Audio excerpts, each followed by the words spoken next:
नमस्कार हमारे प्यारे सभी साथियों को। दोस्तों Beltron data entry operator class day 15 में आप सभी का बहुत बहुत स्वागत है।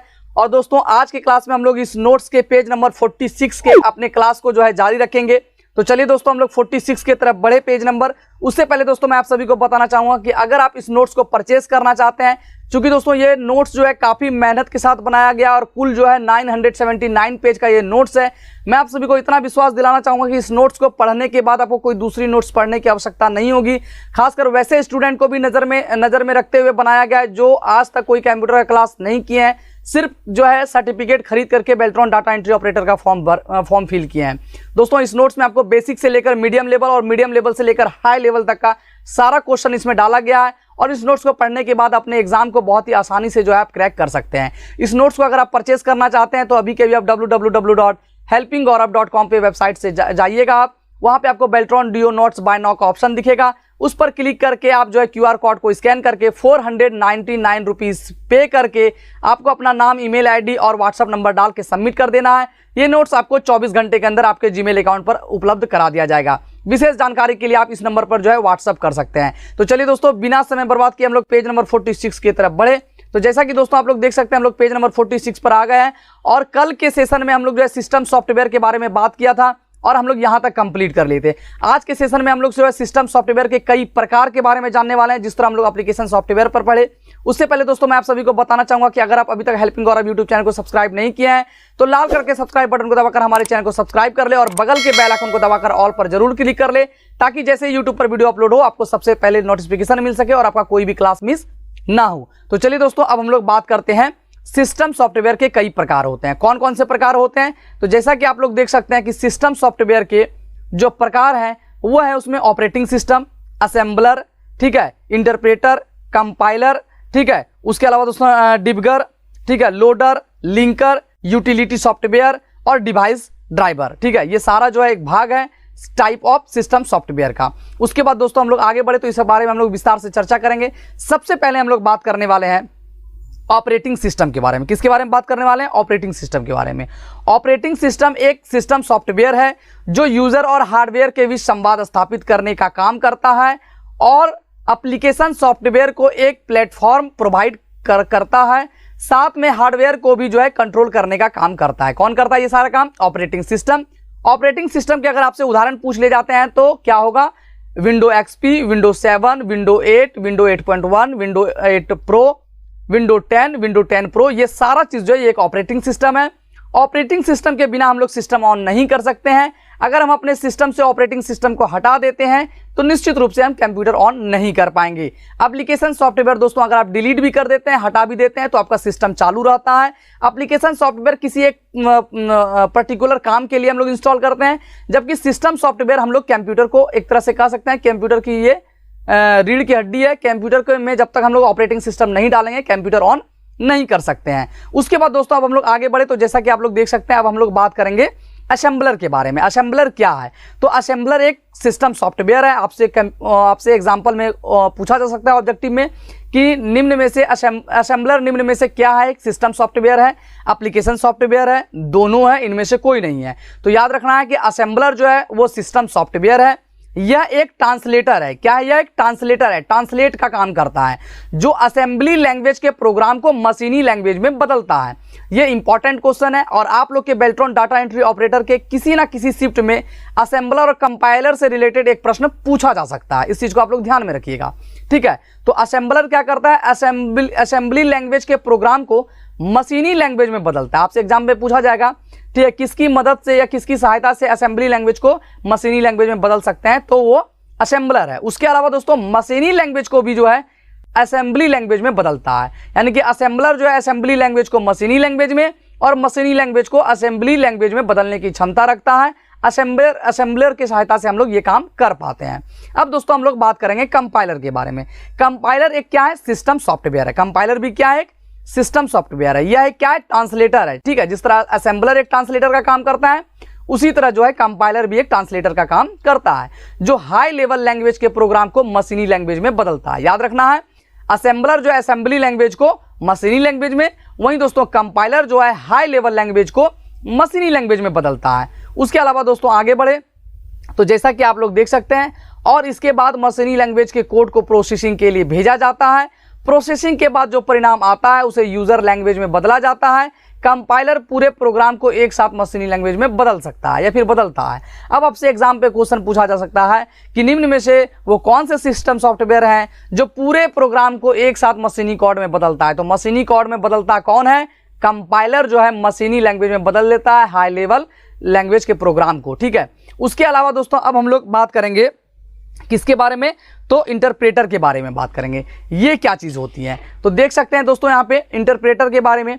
इंटरप्रेटर भी जो है एक सिस्टम सॉफ्टवेयर है। इंटरप्रेटर क्या है? एक सिस्टम सॉफ्टवेयर है। यह भी एक क्या है? ट्रांसलेटर होता है। यह भी क्या होता है? ट्रांसलेटर होता है, जो हाई लेवल लैंग्वेज प्रोग्राम को मशीनी लैंग्वेज में बदलता है। अब आप कंफ्यूज कीजिएगा कि यह जो है हाई लेवल लैंग्वेज को प्रोग्राम को मशीनी लैंग्वेज में बदलता है और कंपाइलर भी हाई लेवल लैंग्वेज को प्रोग्राम इसमें मशीनी लैंग्वेज में बदलता है।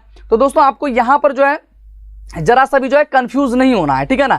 दोनों बदलता है, लेकिन इसमें क्या चीज़ है कि जो है इसके बाद जो है मशीनी लैंग्वेज को प्रोसेसिंग करना पड़ता है, प्रोसेसिंग के बाद परिणाम आता है, इस तरह का है। और यहाँ पे कुछ और है। अब आपसे जब भी एग्जाम में प्रश्न पूछा जाएगा कि अगर एग्जाम में आपसे प्रश्न पूछा जाता है कि हाई लेवल लैंग्वेज को मशीनी लैंग्वेज में कौन बदलता है, तो या तो आपको कंपाइलर का एक ऑप्शन दिखेगा तो आप कंपाइलर पर टिक करेंगे। अगर आपको इंटरप्रेटर का ऑप्शन दिखता है तो आप उस पर क्लिक करेंगे। अगर आपको दोनों दिखता है तो बोथ पर आपको क्लिक करना होगा। तो देख सकते हैं यह भी एक ट्रांसलेटर है जो हाई लेवल लैंग्वेज के प्रोग्राम को मशीनी लैंग्वेज में बदलता है। यह कोड को लाइन बाय लाइन मशीनी लैंग्वेज में बदलता है एवं उसको रन करके उसके परिणाम को तुरंत डिस्प्ले करता है। यह कंपाइलर से धीमा होता है। यह क्या होता है? कंपाइलर से धीमा होता है। यह मेमोरी में कम जगह को घेरता है, यानी कि कम जगह यह खपत करता है। इसमें कोड को जो है रिपीट करने की आवश्यकता नहीं होती है। इसमें कोड को रिपीट करने की आवश्यकता नहीं होती है। उसके बाद दोस्तों हम लोग आगे बढ़े तो जैसा कि आप लोग देख सकते हैं यूटिलिटी सॉफ्टवेयर। यूटिलिटी सॉफ्टवेयर क्या है? तो यूटिलिटी सॉफ्टवेयर एक प्रकार का सिस्टम सॉफ्टवेयर है। क्या है? एक प्रकार का सिस्टम सॉफ्टवेयर है जो कंप्यूटर को क्या करता है? तो कॉन्फ़िगर करता है, एनालाइज करता है, ऑप्टिमाइज करता है और मेंटेनेंस करने का काम करता है। याद रखिएगा, आपसे एग्जाम में प्रश्न पूछा जा सकता है कि ठीक है, निम्नलिखित में से वो कौन से सॉफ्टवेयर है जो कंप्यूटर को क्या करता है? कॉन्फ़िगर करता है, एनालाइज करता है, ऑप्टिमाइज करता है और मेंटेनेंस करने का काम करता है। तो यूटिलिटी सॉफ्टवेयर की सहायता से हम लोग ये सारा चीज कर पाते हैं।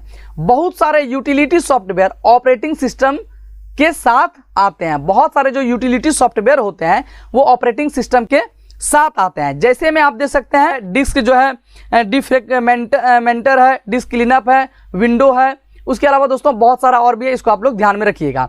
इसके अलावा जो है यूटिलिटी सॉफ्टवेयर अपने जरूरत के अनुसार अलग से भी इंस्टॉल कर सकते हैं, ठीक है। जैसे में एंटीवायरस, डिस्क क्लीनर, ठीक है, इत्यादि आप लोग इंस्टॉल कर सकते हैं। तो यूटिलिटी सॉफ्टवेयर का याद रखिएगा, सारे कंप्यूटर में जो है क्या करता है? कॉन्फ़िगर करता है, एनालाइज करता है, ऑप्टिमाइज करता है और मेंटेनेंस करने की क्षमता रखता है, वो यूटिलिटी सॉफ्टवेयर कहलाता है। उसके अलावा दोस्तों आप देख सकते हैं डिस्क क्लीनअप वगैरह भी सब आपको ध्यान में रखना है। अब दोस्तों हम लोग बात करेंगे ओपन सोर्स एंड, जैसा कि आप लोग देख सकते हैं open source and proprietor software, ठीक है। Open source and proprietor software. Open source software एक ऐसा सॉफ्टवेयर है जो सोर्स कोड के साथ वितरित किया जाता है, जो उसका जो है सोर्स कोड के साथ उसे जो है वितरित किया जाता है और यूजर उसके सोर्स, आप देख सकते हैं, और यूजर जो है उसके सोर्स कोड को प्राप्त करके उसमें अपनी जरूरत के अनुसार नए फीचर जोड़ सकते हैं और उसे अपने हिसाब से मॉडिफाइड कर सकते हैं। क्या कर सकते हैं? मॉडिफाइड कर सकते हैं, यानी कि बदलाव कर सकते हैं। किसमें? तो ओपन सोर्स सॉफ्टवेयर में। क्यों? क्योंकि ओपन सोर्स सॉफ्टवेयर में जो है ना सोर्स कोड भी जो है दे दिया जाता है, वितरित कर दिया जाता है। अब सोर्स कोड आपके पास रहेगा तो आप मॉडिफाई कर सकते हैं, चेंज कर सकते हैं। एग्जाम्पल में आप यहां पर देख सकते हैं मोजिला फायरफॉक्स है, ठीक है। उसके अलावा दोस्तों जो है लिनक्स है और भी बहुत सारा चीज़ है, वर्डप्रेस है। ये सारा चीज़ आपको ध्यान में रखना है। अब दोस्तों हम लोग बात करेंगे प्रोप्राइटर सॉफ्टवेयर, ठीक है। मालिकाना, प्रोप्राइटर का मतलब समझ रहे हैं, मालिकाना। मालिकाना सॉफ्टवेयर वन स्रोत सॉफ्टवेयर का मतलब यह है कि सॉफ्टवेयर बनाने वाली कंपनी सॉफ्टवेयर का मालिक है। सॉफ्टवेयर बनाने वाली कंपनी क्या है? सॉफ्टवेयर का मालिक है और कोई भी उस कंपनी की अनुमति के बिना इसे डुप्लीकेट या वितरित नहीं कर सकता है।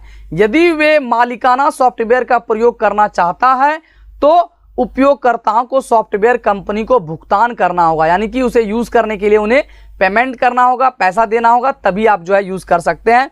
एग्जाम्पल में आप देख सकते हैं एडोबी फोटोशॉप है, कोरल ड्रॉ है, माइक्रोसॉफ्ट ऑफिस है, टेली इत्यादि है। इसके अलावा भी दोस्तों बहुत सारे ऐसे लोग हैं जो क्रैक करके यूज करते हैं, लेकिन इसका रूल रेगुलेशन यही है, वो रूल के खिलाफ है।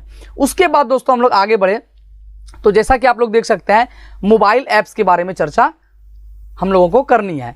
मोबाइल ऐप यानी कि मोबाइल एप्लीकेशन एक सॉफ्टवेयर होता है। क्या होता है? एक सॉफ्टवेयर होता है जिसे mobile device, smartphone, tablet, PC, iPhone, iPad इत्यादि के लिए डेवलप्ड किया जाता है। क्या कहता है? डेवलप किया जाता है। ठीक है, मोबाइल ऐप्स क्या है? एक एप्लीकेशन सॉफ्टवेयर होता है जिसे mobile device, smartphone, tablet, PC, iPhone, iPad इत्यादि के लिए डेवलप किया जाता है। अब दोस्तों उसके आगे हम लोग बढ़े तो देख सकते हैं type of mobile application. Type of mobile application, ये देख सकते हैं दोस्तों मोबाइल एप्लीकेशन का कौन कौन सा टाइप है। तो देख सकते हैं नेटिव एप्स, ठीक है, वेब बेस्ड ऐप और हाइब्रिड एप्स। ठीक है, उसके आगे दोस्तों हम लोग इस सारे पर जो विस्तार से चर्चा करें तो देख सकते हैं दोस्तों नेटिव एप्लीकेशन। ठीक है, नेटिव एप्लीकेशन क्या है? इन एप्स को केवल किसी एक ऑपरेटिंग सिस्टम अथवा डिवाइस के लिए बनाया जाता है। आप समझ सकते हैं, अभी आगे हम लोग बढ़ेंगे तो सारा चीज आपको समझ में आ जाएगा कि नेटिव एप्लीकेशन इन एप्स को जो है ना केवल किसी एक ऑपरेटिंग सिस्टम अथवा डिवाइस के लिए बनाया जाता है। जैसे आईफोन के लिए बनाए गए एप्स केवल आईफोन में ही रन होता है। आईफोन में जो भी चीज़ डाले जाती है वो देखते होंगे आईफोन के अलावा वो दूसरे चीज़ में काम नहीं करता है, तो वो जो होता है वो नेटिव एप्लीकेशन के द्वारा बनाया जाता है। एग्जाम्पल में आप देख सकते हैं आईफोन के लिए बनाए गए ऐप्स को आईफोन में ही रन हो सकता है। इन्हें अन्य स्मार्टफोन में नहीं चलाया जा सकता है, अर्थात ये अन्य डिवाइस के लिए क्या होता है? अन्य डिवाइस के लिए अनुकूल नहीं होता है, मतलब अनुकूल अन्य डिवाइस के लिए नहीं होगा। वो आईफोन का है तो आईफोन में ही सिर्फ इस्तेमाल होगा, उसको नेटिव एप्लीकेशन कहते हैं। ठीक है, उसके बाद दोस्तों हम लोग आगे बढ़े तो जैसा कि देख सकते हैं web based application. Web based application क्या है? तो इन एप्स को HTML, CSS और जावा स्क्रिप्ट टेक्नोलॉजी के इस्तेमाल से बनाया जाता है। इनका आकार बहुत हल्का होता है। इनका आकार क्या होता है? बहुत हल्का होता है वेब बेस्ड एप्लीकेशन का। ठीक है, वेब बेस्ड एप्लीकेशन का आपसे एग्जाम में प्रश्न पूछा जाता है कि आईफोन में यूज किए जाने वाले, ठीक है, रन किए जाने वाले स्मार्टफोन में जो ऐप्स होते हैं, एप्लीकेशन सॉफ्टवेयर, वो किसके होते हैं? तो नेटिव एप्लीकेशन के होते हैं। उसके बाद दोस्तों हम लोग आगे बढ़ेंगे तो देख सकते हैं इनका आकार बहुत हल्का होता है। किनका आकार? तो वेब बेस्ड एप्लीकेशन का। मगर इसकी आप देख सकते हैं परफॉर्मेंस नेटिव ऐप्स की तुलना में कम होता है। किसकी तुलना में? नेटिव ऐप्स की तुलना में कम होता है। इन्हें आप वेब ब्राउजर की सहायता से ही एक्सेस कर सकते हैं। वेब ब्राउजर की सहायता से आप एक्सेस कर सकते हैं। अब दोस्तों बात होती है हाइब्रिड एप्लीकेशन। हाइब्रिड एप्लीकेशन क्या है? ठीक है, हाइब्रिड से नाम से ही सोच लेंगे। अब देखिए मैं आपको हिंट्स देता हूं। अब देखिए जैसे व्हाट्सएप आईफोन में भी चलता है, वीचैट उसमें भी चलता है, इंस्टाग्राम नॉर्मल एंड्रॉइड में भी चलता है और आईफोन में भी चलता है। तो वो सारा एप्लीकेशन जो दोनों में चलता है वो क्या कहलाएगा? हाइब्रिड एप्लीकेशन कहलाएगा। एग्जाम्पल के लिए हम लोग आगे बढ़ेंगे तो जैसा कि आप लोग देख सकते हैं कि हाइब्रिड एप्लीकेशन ये ऐप्स जो होता है एक से ज्यादा मोबाइल प्लेटफॉर्म डिवाइस के लिए विकसित किए जाते हैं। ये ऐप वेब आधारित टेक्नोलॉजी का इस्तेमाल करके बनाए जाते हैं और एक ही कोड को मल्टी डिवाइस के लिए कंपैटिबल यानी कि अनुकूल होने के लिए विकसित किया जाता है। यानी एक ऐप आईफोन में भी चल सकता है और दूसरे डिवाइस में भी चल सकता है, जैसा कि हमने आपको बताया। जैसे में देख सकते हैं एग्जांपल और मोबाइल एप्लीकेशन का, तो आप देख सकते हैं व्हाट्सएप हुआ, फेसबुक हुआ, जीमेल हुआ, स्नैपचैट हुआ, इंस्टाग्राम हुआ, ट्विटर हुआ, यूट्यूब हुआ, क्रोम हुआ, ये सारा चीज आप लोग देख सकते हैं। ठीक है, तो दोस्तों उम्मीद करेंगे कि आज का सेशन आपको काफी पसंद आया होगा। और दोस्तों हाइब्रिड एप्लीकेशन के बारे में हम लोग बात कर चुके हैं। अब कल के सेशन में हम लोग आगे बढ़ेंगे और आप देख सकते हैं कुछ महत्वपूर्ण जो प्रश्न है उसके बारे में हम लोग विस्तार से चर्चा करेंगे। पेज नंबर हम लोग 49 तक कवर कर चुके हैं। उम्मीद करेंगे कि आज का वीडियो आपको काफी पसंद आएगा। दोस्तों वीडियो अगर पसंद आई हो तो ज्यादा से ज्यादा आप लोग शेयर कर दीजिएगा। साथ ही दोस्तों अगर आप अभी तक हेल्पिंग गौरव यूट्यूब चैनल को सब्सक्राइब नहीं किया है तो जल्द से जल्द आप लोग सब्सक्राइब कर ले। मिलते हैं फिर से आपसे अगली वीडियो में, तब तक के लिए बाय एंड टेक केयर। जय हिंद, वंदे मातरम।